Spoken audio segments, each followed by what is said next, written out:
You won't believe what happened when I decided to finally put up a fence around my Montana property and thought it would be a quiet weekend of hammering posts and stretching wire, and then out of nowhere a massive Ranger truck rolled down my dirt driveway and stopped right in front of me with flashing lights and a clipboard-wielding Ranger stepping out while I was mid-swing, and before I could even say hi, he slammed the papers on my fence post and said in a serious tone, "You have an HOA order to stop." And I froze because I thought Montana was all wide-open freedom, but apparently my little corner had someone who thought they could control the land, and then stormed a Karen from the neighborhood waving her arms and shouting that I couldn't build without permission,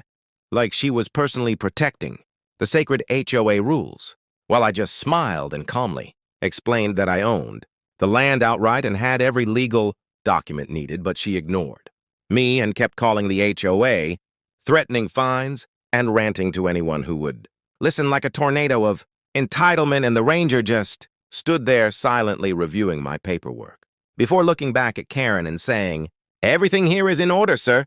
or "ma'am,"